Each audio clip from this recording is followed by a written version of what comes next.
어제까지는 좀 해가 잘 났는데 또 오늘부터 시작해서 한 주간 흐리다고 해요. 그리고 나면 아마 이제 더위가 시작되지 않을까 싶은데 여러분 일교차가 왔다 갔다 하는 시기를 나고 있어서요. 건강 유의하셨으면 좋겠습니다. 추위가 물러가고 이제 따뜻함이 찾아오니까 요즘에 결혼 시즌 이야기를 좀 듣습니다. 주변에 결혼하는 분들도 계시고 또 초대도 받는데요. 미국 결혼식은 사실 초대받아야 가는 결혼식이니까 사실 뭐 이런 고민 덜 하지만 한국 결혼식은 초대를 받으면 안 갈 수가 없잖아요. 그래서 뭐 불특정 다수에게 수많은 청첩장을 보내고 그러면 그 결혼식에 어떻게 내가 반응하는가가 중요해요. 특별히 축의금을 어떻게 해야 되는지에 대한 고민이 있지요. 제가 한국에 나올 때만 해도 뭐 3만 원, 5만 원 이게 이제 일반이었는데 요즘에 축의금 현황이 한 어느 정도 수준이 어느 정도 되는지 제가 인터넷 좀 찾아봤더니요. 뭐 이런 기준들이 있더라고요. 연락 한 번도 없다가 카톡으로 청첩장이 오면 그럼 어떻게 해요? 축하 이모티콘 하나만 보내면 된다고 합니다. 1년에 한 번 볼까 말까 한 사이면 3만 원짜리 봉투 하나만 보내면 된다고 하고요. 그리고 나서 이제 좀 종종 만나고 친분이 있으면 5만 원 이상을 해야 된다고 하더라고요. 정기적으로 만나는 친한 친구면 10만 원을 해야 되고 그 친구의 부모님이 내 이름을 알면 15만 원 이상은 해야 면이 선다고. 봉투를 부모님들이 대부분 보시니까요. 그런 것 같아요. 이게 참 쉽지 않다는 생각합니다. 축의금의 액수가 관계를 규정하는 거죠. 축의금만 그런 게 아니라요. 결혼식에 내가 서 있는 위치도 관계를 잘 드러내는 모습일 수 있습니다. 사실 별 관계가 없으면 문자만 보내든지 봉투만 보내는 경우 많죠. 한국에서 결혼식 있으면 봉투 좀 보내줘 이렇게 많이 하거든요. 봉투만 보내도 되는 관계가 있습니다. 조금 더 관계가 있으면 실은 결혼식장 안 갈 수 없죠. 근데 결혼식장에 가면 대부분 다 결혼식장에 들어가지 않고 어디로 가요? 식당으로 가요. 그래서 미국 결혼식에 상상할 수 없는 일인데 식당에 큰 이렇게 스크린이 설치해 있어서 결혼식 장면이 다 나옵니다. 그럼 식당에서 빨리 밥을 먹는 거예요. 하객들이 우르르 쏟아져 나오기 전에 빨리 밥을 먹고 결혼식이 끝나면 빨리 출발하는 거죠. 죽음도 친해서 이제 정말로 그 결혼하는 내외에 대한 축하하는 마음과 축복하는 마음이 있으면 그런 사람들이 식장에 들어갑니다. 그래서 모든 순서를 다 같이 하면서 진심으로 축하도 해주고 축복도 해주고 박수도 쳐주고 그렇게 하는 거죠. 내가 결혼식장에 가나 가지 않나, 내가 식당에 있나 아니면 식장에 있나가 그 사람과 나와의 관계를 보여주는 것이다, 이 말씀을 드리는 겁니다. 여러분, 다양한 관계가 있을 수 있어요. 그 관계가 그 모습을 드러내지요. 하나님과 우리의 관계에도 여러 단계가 있을 수 있다는 생각을 합니다. 그냥 우리가 하나님과 관계가 있다, 이게 아니라 그 관계에도 다양한 수준과 정도가 있을 수 있다는 거죠. 오늘은 그 부분을 함께 살펴보려고 합니다. 지난 목요일까지 우리가 출애굽기를 함께 읽어왔습니다. 열심히 읽어와 주셔서 감사하고 지금 읽고 있는 민수기를 통해서도 말씀하실 주님을 기대하는데, 출애굽기를 읽을 때마다 말입니다. 제가 늘 드리는 말씀이 있어요. 출애굽기의 중심은 출애굽 사건이 아니란 사실을 늘 깨닫습니다. 출애굽 사건은 사실 출애굽기의 시작일 뿐인 거죠.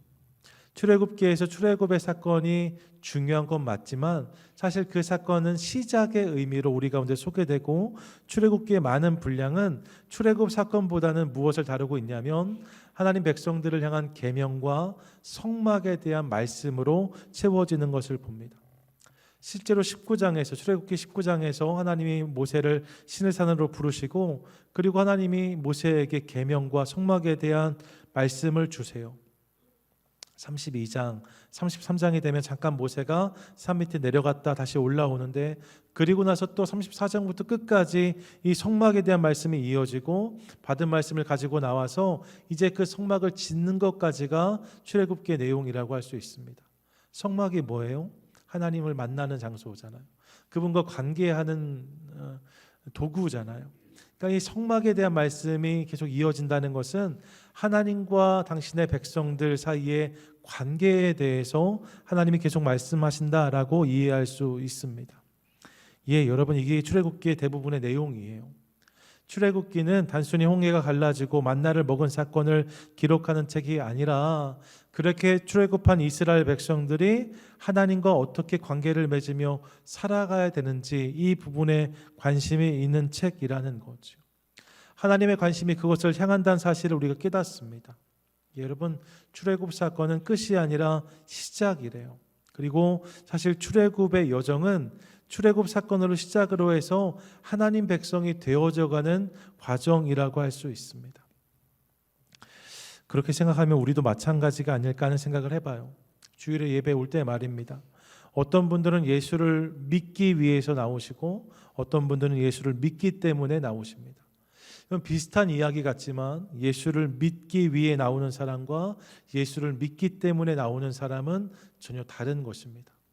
예수를 믿기 위해 나오는 것도 물론 의미가 있지요. 여러분, 그렇게 해서 주님을 만나는 은혜가 있게 되기를 원하는데 사실 더 중요한 것은 주님을 믿기 때문에 예배하는 거예요. 내가 그분을 알기 때문에, 그분이 내 삶 가운데 역사하시기 때문에 주일마다 나와서 그 하나님을 경험하고 그 하나님께 감사하며 예배로 나아가는 거죠. 그런 인생의 성장과 성숙이 임하게 되는 것을 깨닫습니다. 여러분, 예수를 믿어 구원을 받는 사건이 신앙의 시작이지 끝이 아니라는 거예요. 누누이 말씀드려요. 우리가 구원받았다, 중요해요. 그런데 여러분, 그 구원받는 사건이 우리 신앙의 시작이고 끝이 아니라는 사실을 기억하고 싶습니다. 우리의 신앙이 예수 잘 믿어 구원받는 것이 목표가 되어서는 안 된다는 거죠. 구원이 물론 중요합니다. 어제의 구원, 오늘의 구원, 내일의 구원, 여러 번 말씀드렸는데 이 모든 구원을 경험하는 것 물론 중요해요. 그런데 여러분, 우리의 관심이 예수 믿어 구원받는 것을 넘어서 이제 구원받은 자답게, 하나님 백성답게, 하나님 자녀답게 살아가는 것까지를 향할 때에 그런 우리의 삶 가운데 예수 그리스도의 형상이 담기게 되어지고 그런 우리를 통해서 주님이 큰 영광을 받으실 줄로 믿습니다. 그러므로 사랑하는 여러분, 날마다 그렇게 주님 백성으로 구원받은 자답게 살아가는 저와 여러분, 우리 모두가 되시기를 축복합니다. 아멘. 그런 맥락에서 19장이요, 출애굽기 19장부터 그 이후의 말씀들은 성막에 대한 말씀이 주를 이루고 있는데, 특별히 19장부터 32장까지를 보시면 십계명을 주시고 성막에 대해서 말씀하세요. 하나님이 모세를 부르셔서 40일 동안 이스라엘 백성들이 어떻게 해야 나를 만날 수 있는지, 나와 교제할 수 있는지를 자세히 말씀하신 거죠. 하나님의 이스라엘 백성들을 향한 관심과 사랑이라고 할 수 있습니다. 그렇게 당신의 백성들에게 말씀하세요.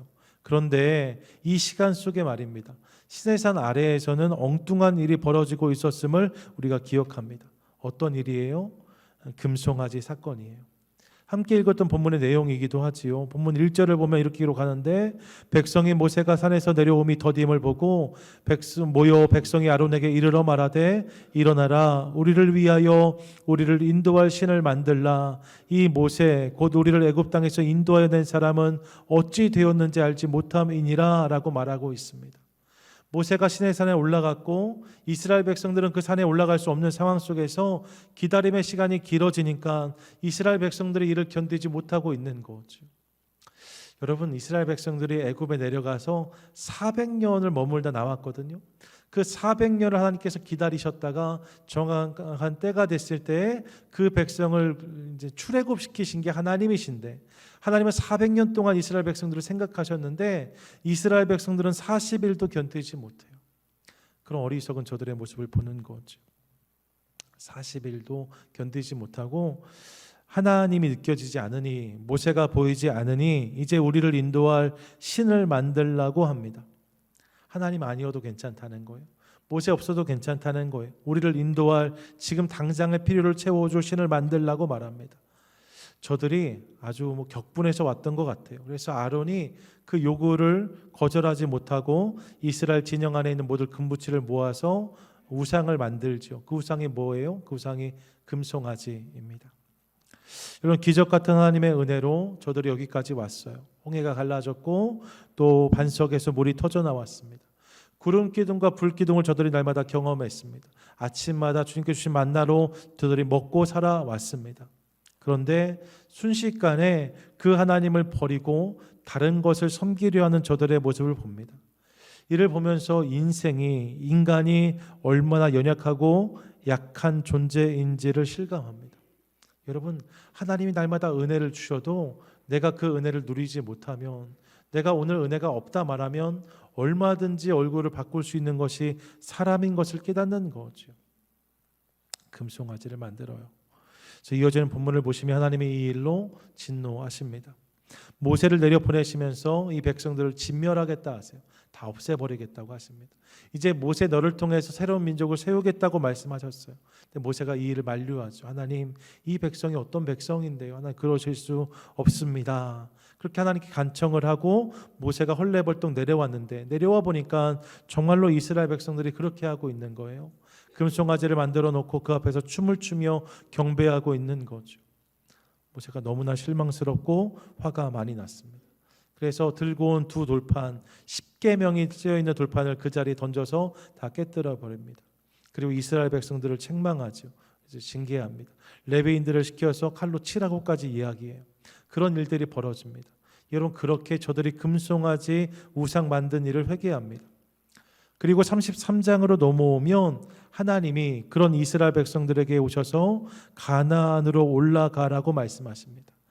금송아지를 만들었던 이스라엘 백성들이었는데 하나님이 그럼 이제 됐다. 너희는 여기까지다.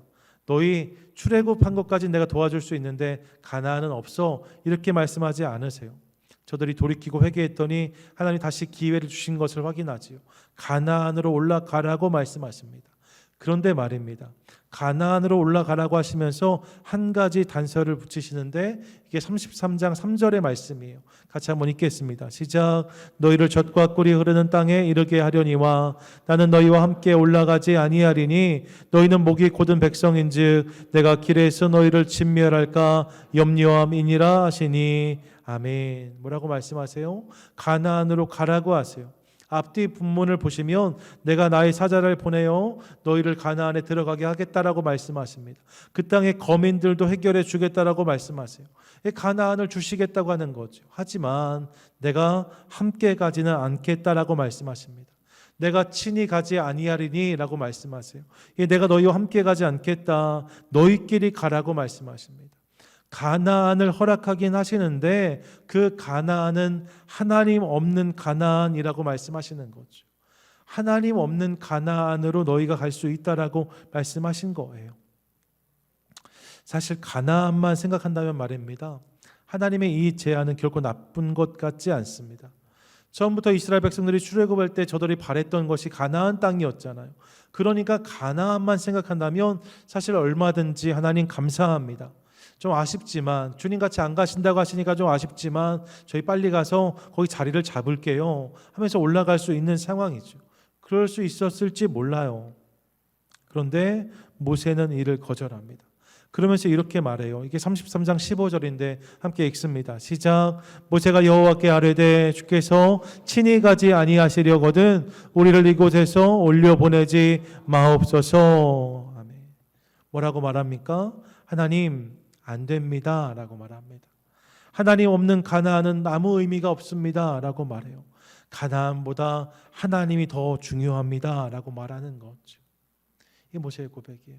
하나님 가나안으로 가라고 하시는데 하나님이 같이 안 가시면 저 안 갈랍니다 이렇게 말하는 거예요. 참으로 아름다운 고백이 아닐까 싶습니다. 하나님이 얼마나 흐뭇하셨을까. 하나님이 이런 모세의 마음을 받으시죠. 그래서 그와 함께 가겠다 약속해 주시는 것으로 33장의 내용이 마무리되는 것을 우리가 확인합니다. 이게 우리 주중에 읽었던 본문이고요. 또 함께 오늘 대하는 말씀이기도 한데 본문을 대하면서 제가 어떤 생각을 해봤냐면 하나님을 대하는 세 가지 서로 다른 모습의 사람이 있을 수 있겠다 이 생각을 해보게 되었어요. 하나님을 대하는 서로 다른 모습의 세 가지 사람들, 이게 금송아지 가나안 하나님인 거죠. 어떤 사람들이 있는가? 먼저 여러분 금송아지를 구하는 사람이 있을 수 있어요. 한번 따라하시죠. 금송아지를 구하는 사람, 금송아지를 구하는 사람. 여러분 이런 사람 있을 수 있습니다. 어떤 사람이에요? 하나님이 아니어도 상관이 없다고 생각하는 사람입니다. 그저 나에게 만족을 주고 평안을 주고 나에게 이익을 보장해 줄 수만 있다면 그것이 무엇이든 상관이 없는 거예요. 나에게 필요한 것은 하나님이 아니라 그냥 내가 붙잡을 무엇인 거죠. 인생을 살아가면서 불안하고 어려울 때가 많은데 그때 내가 뭔가 붙잡을 수 있는 것이 있다면 그것이 무엇이 되든 상관이 없다고 말하는 사람들이 있을 수 있습니다. 이 문제만 해결해 준다면, 나에게 뭔가 안정감을 주고 평안을 주기만 한다면 그것이 무엇이든지 내가 붙잡겠다라고 말하는 사람들이에요. 그래서 부적을 붙이기도 하고 사주를 보기도 하죠. 일본에 가면 일본의 미신이 800만 가지가 넘는다라고 말하잖아요. 이쯤 되면 어떤 신을 섬기는가는 아무 의미가 없어요. 그냥 삶의 모든 자리에 신을 세워놓고서 그때그때마다 불안할 때마다 무언가 걱정이 될 때마다 그것을 붙잡는 거죠. 어떤 신인가가 중요한 게 아니에요. 내가 붙잡는 게 신이 되는 거예요. 여러분, 이것이 금송아지를 만들었던 이스라엘의 모습이라고 할 수 있습니다. 그들에게 필요했던 것은 사실 하나님이 아니었대요. 내 요구를 들어주고 내 욕망을 채워줄 도구가 필요했을 뿐이에요. 그 도구가 이전까지는 하나님이었고 이제 하나님이 안 보이시니까 금송아지를 만들겠다라고 말하는 거지요. 예, 그런 사람들이 있을 수 있습니다. 금송아지를 구하는 사람들입니다. 둘째로 가나안을 구하는 사람들이 있어요. 따라 하시지요. 가나안을 구하는 사람, 가나안을 구하는 사람. 이런 가나안을 구하는 사람은요, 기본적으로 하나님께 속한 것은 맞아요.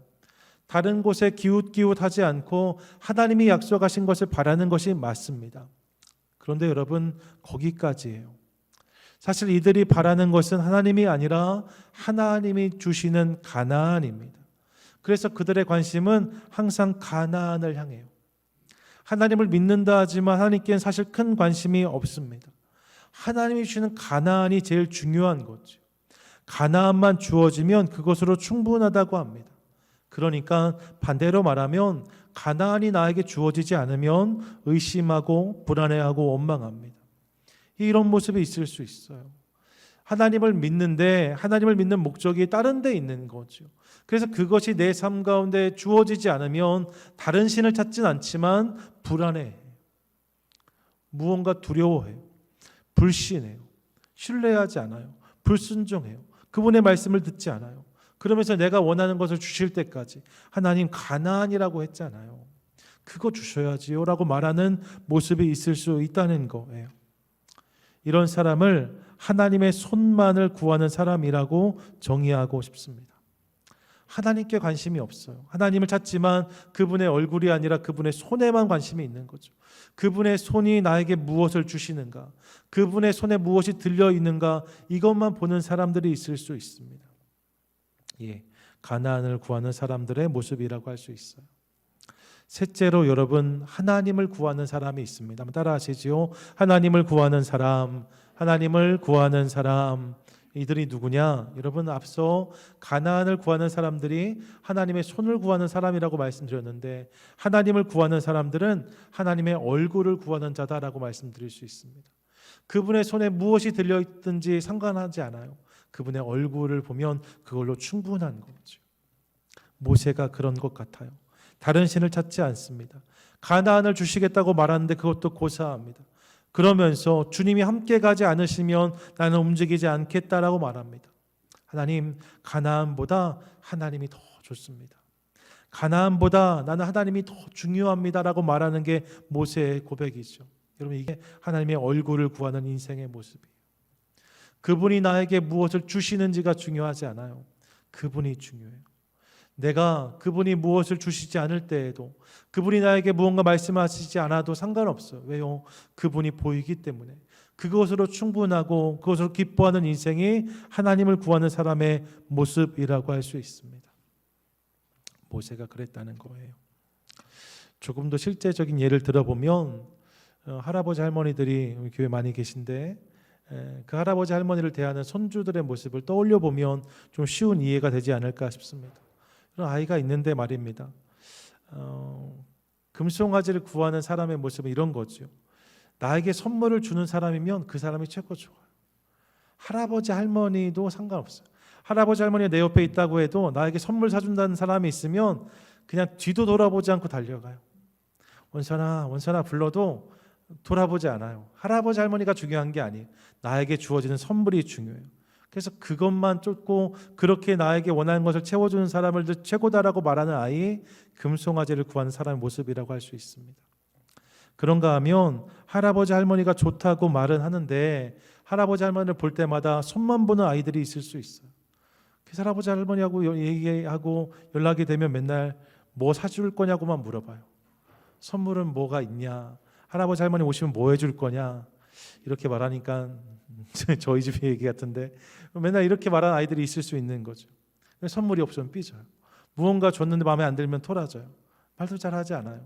할아버지 할머니는 좋지만 뭘 줘야 더 기뻐하는 아이들의 모습이 있을 수 있는 것이요, 가나안을 구하는 모습이라고 할 수 있습니다. 여러분, 근데 이런 아이들 말고요, 세 번째 아이가 있을 수 있어요. 할아버지 할머니가 보이면 열리를 뒤로 하고 할아버지 할머니라고 부르며 달려가는 아이가 그런 아이입니다. 할아버지 할머니 품에 안겨서 떨어지려고 하지 않아요. 장난감을 사와도 그 장난감을 보지만 할아버지 손을 놓지 않습니다. 장난감보다 할아버지가 더 좋다고 말해요. 놀이동산 좋은 데 가자고 말해도 할머니가 같이 가지 않으면 나 안 가겠다, 이렇게 말하는 아이가 있을 수 있습니다. 여러분, 이런 아이가 우리의 손주라면, 우리의 자녀라면 얼마나 좋으시겠어요. 이미 다 그러시죠. 여러분 생각해 보세요. 우리 손주가, 우리 손자 손녀가 그냥 나만 보면 너무 좋아해요. 그래서 그냥 하루 종일 그냥 할아버지 손 붙잡고 놓질 않고 할머니 품에 떨어지지 않는다면 얼마나 좋겠어요. 하나님의 마음도 그렇지 않을까 생각해 봅니다. 여러분, 가나안을 주겠다 하시는데 하나님 같이 안 가시면 안 가겠습니다, 모세가 말했을 때 말입니다. 하나님의 표정을 상상해 봅니다. 얼마나 기쁘셨을까요? 얼마나 행복하셨을까요? 그런 모세의 고백을 들으시면서 하나님 얼마나 벅차셨을까? 하나님이 모세를 사랑하시고 그를 통해 일하신 이유를 알 수 있을 것 같습니다. 사랑하는 여러분, 저는 우리도 그렇게 하나님이 기뻐하시는 자들 될 수 있기를 간절히 소망합니다. 아멘. 여러분, 모세처럼 하나님의 손을 넘어 그분의 얼굴을 구하는 인생이 될 수 있기를 원하고, 이를 통해 날마다 그분과 동행하고 그분의 위대한 이야기가 나의 이야기로 경험되는 인생이 되시기를 축복합니다. 아멘. 아멘. 이게 귀한 거죠. 하나님 얼굴을 구하는 인생이 되어야 한다는 거예요. 그러면 어떻게 모세는 그런 인생을 살 수 있었는가, 이 부분까지를 생각해 보고 싶습니다. 사실 여러분, 머릿속에서 얼마든지 그럴 수 있거든요. 금송아지가 아니라 하나님을 구해야겠다, 하나님의 손이 아니라 그분의 얼굴을 구해야겠다 생각할 수 있는데, 사실 우리가 현실의 삶으로 들어가면 이 일이 쉽지 않아요. 그냥 되어지지 않아요. 그냥 나도 모르게 금송아지를 쫓아가고 하나님 손에만 시선을 드리고 있는 우리 모습을 발견할 수 있는 거죠. 여러분, 이 일은 순간의 결심으로 되는 일이 아님을 깨닫습니다. 과정이 필요해요.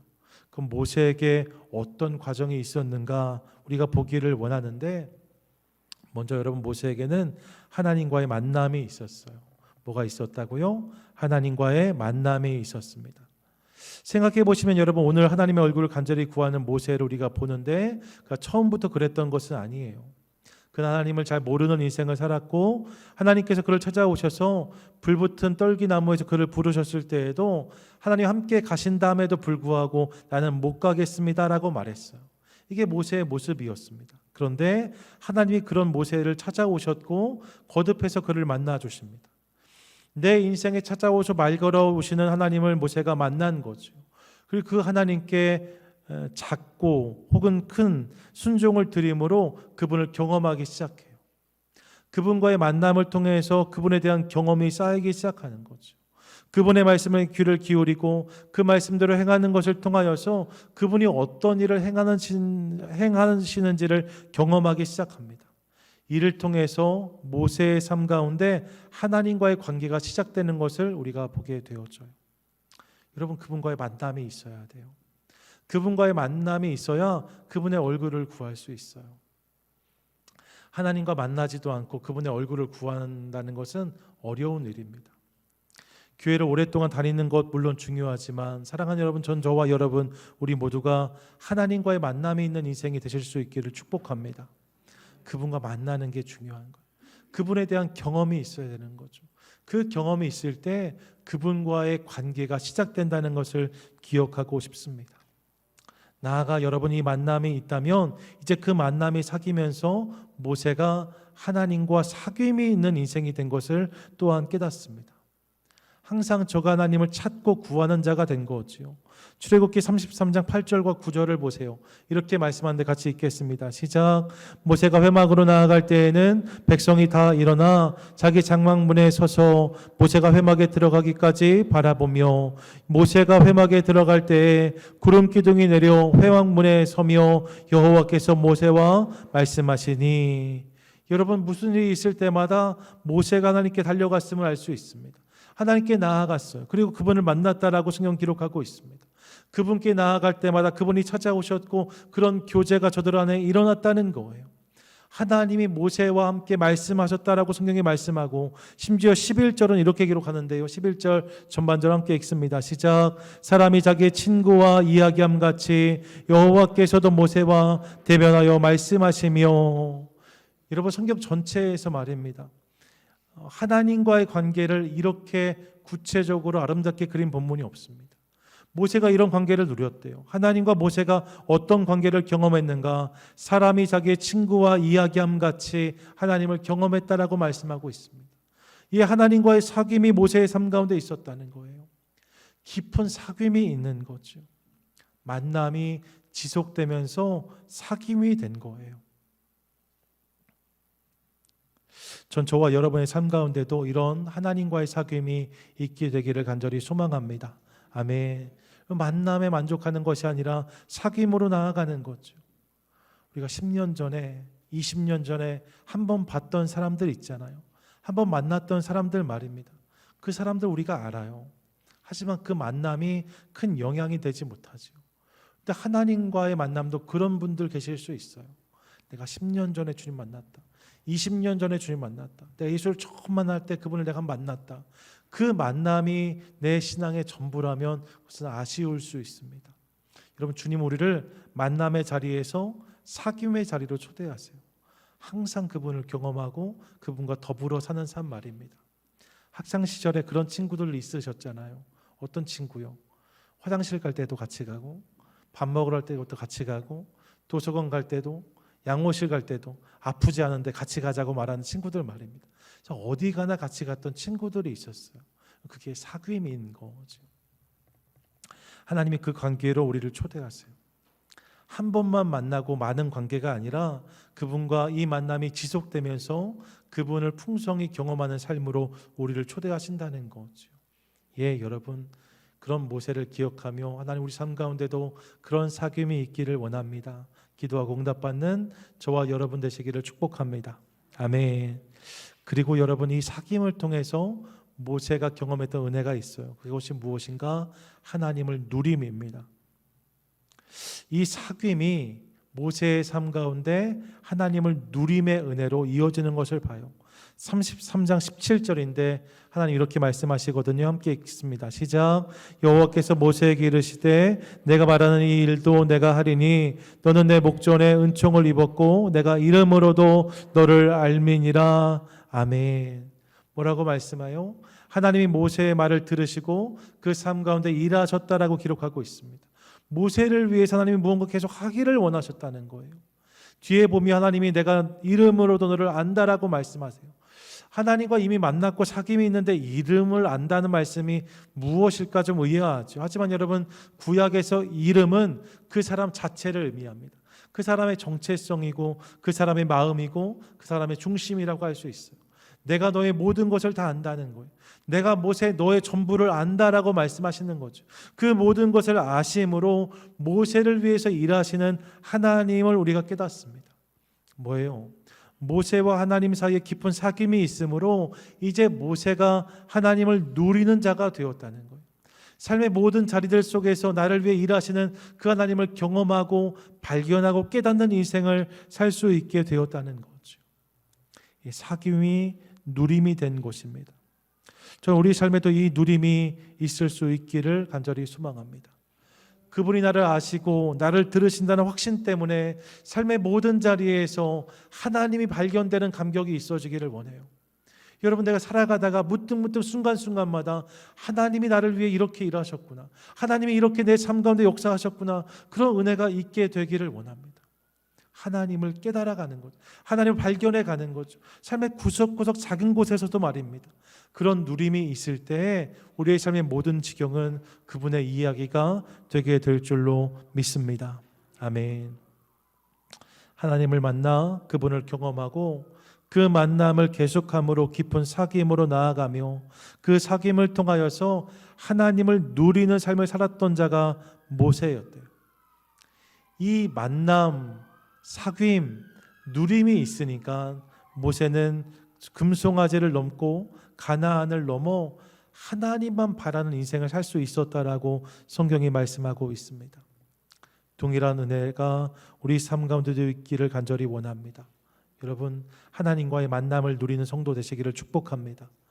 축복합니다. 아멘. 하나님과의 사귐을 누리는 성도 되시기를 축복합니다. 아멘. 하나님과의 누림의 은혜를 경험하는 복된 성도들 되시기를 축복합니다. 아멘.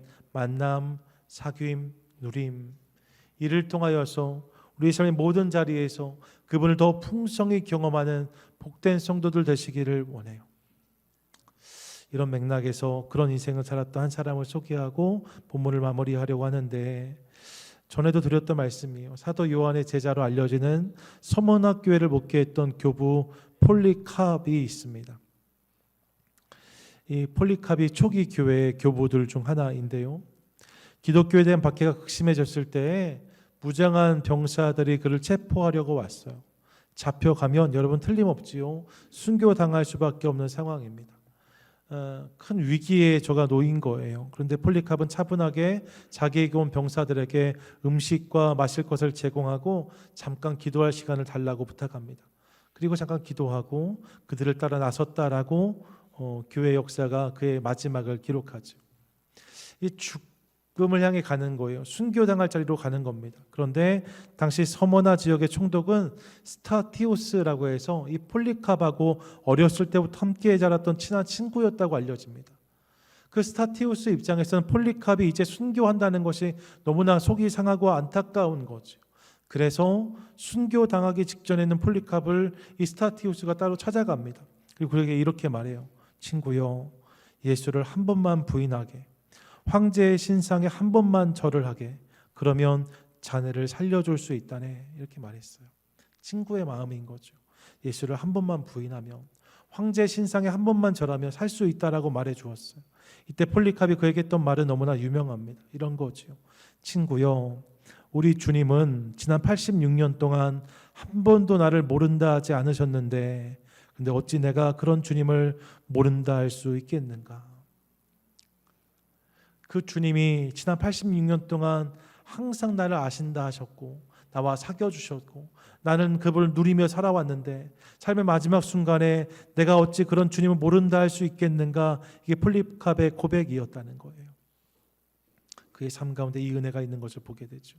주님과의 만남, 주님과의 사귐, 주님과의 누림 말입니다. 이 세 가지가 저의 삶 가운데 있으므로 끝까지 주님을 붙잡는 인생을 살았던 폴리캅의 모습을 우리가 확인합니다. 예, 여러분, 저는 우리의 고백도 이런 것 될 수 있기를 간절히 소망합니다. 그분을 만나고 그분과 사귀고 그분을 누림으로 삶의 모든 자리에서 지난 몇 년 동안, 지난 내 인생 가운데 나와 함께 하셨던 하나님, 그분을 날마다 고백할 수 있기를 원하고, 그 고백을 통하여서 남겨진 모든 시간들도 주님께 의탁하는 복된 성도 우리 모두가 되실 수 있기를 간절히 원합니다. 세 가지 부탁드렸어요. 하나님을 만나십시오. 그분과 사귀십시오. 그분을 누리십시오. 그 삶이 있을 때 여러분 금송아지 필요 없어요. 가나안 중요하지 않아요. 하나님의 얼굴을 구하는 그런 성도 우리 모두가 될 수 있을 줄 믿습니다. 이 사실을 기억하며 날마다 주님께 그렇게 나아가는 것을 통하여서 지금까지 경험한 은혜보다 더 풍성한 그분의 은혜, 그분의 임재, 그분과의 동행을 경험하는 복된 성도 저와 여러분 우리 모두가 되시기를 주님의 이름으로 간절히 축원드립니다. 아멘. 아멘.